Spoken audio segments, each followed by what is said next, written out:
நண்பர்களே, சைக்கிள் வாங்க போன எனக்கு சைக்கிள் கிடைக்கல, பல்பு தான் கிடைச்சது. அது என்ன ஆச்சுன்னு தெரிஞ்சுக்கிறதுக்கு முன்னாடி நான் இன்ட்ரடியூஸ் பண்ணணும்னு நினைச்ச ஒரு ஆள் இவன் தாங்க நம்ம ஓஜி மறைமலை மாரியப்பனு. பார்க்கவே எப்படி இருக்கான் பாத்தீங்களா? 6 ஃபீட் இருப்பாங்க இவன். அவனை ஒரு டாட்டாவை சொல்லிட்டு இஃப்தார் பண்றதுக்கு உட்காந்து ரொம்ப ஹெவியாலாம் சாப்பிடாம கொஞ்சம் லைட்டா சாப்பிடலான்ட்டு கொஞ்சம் ரோஸ் மில்க் தாங்க குடிச்சேன். நான் போற விளாக்லாம் எப்படி இருக்குன்னு கமெண்ட்ல ஒரு ஃபீட்பேக் மட்டும் குத்துறேன். நண்பர்களே, இது நம்ம கையால சுட்ட வடை. வெளியில இருந்து ஷேப் நல்லா இல்லைனாலும் டேஸ்ட் செம்மையா இருக்குங்க. கொஞ்ச நேரம் நம்ம பூனைக்கு கொஞ்சம் மசாஜ் பண்ணி விட்டு லைட்டா டாப்பிங்ஸ் போட்டோன்னே பையன் செம ஸ்லிப்புக்கு போயிட்டான். அங்க இருந்து நம்ம லாங் ரைட் பண்றதுக்கு ஒரு சைக்கிள் தேவைப்படுதுன்னு சொல்லிட்டு யூடியூப்ல பார்த்து ஒரு பக்காவான கடையை தேடி கண்டுபிடிச்சேன். அதுல ஒரு பக்காவான மாடலையும் பார்த்தேங்க. அங்கதான் இப்ப போயிட்டு இருக்கேன். எங்க அண்ணன் முன்னாடில இருந்து என்னமோ பேசுறான், ஆனா எனக்கு என்ன தெரியுமா கேக்குது?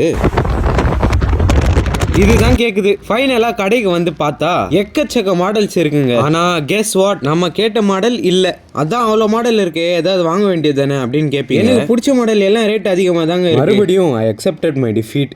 வீட்டுக்கு வந்துட்டேன். மாடிக்கு போயிட்டு கொஞ்ச நேரம் சில் பண்ணிட்டு நம்ம கேட்ட மாடல் கரெக்டா 1 வீக் ஆகும் அப்படின்னாரு. அதை புக் பண்ணி முடிச்சிட்டாங்க. சரி நண்பர்களே, இந்த vlog எங்கே ஃபினிஷ் பண்ணி அடுத்த vlogல பார்க்கலாம். சப்ஸ்கிரைப் அண்ட் ஃபாலோ தட்டி விட்டு போங்க. Bye guys.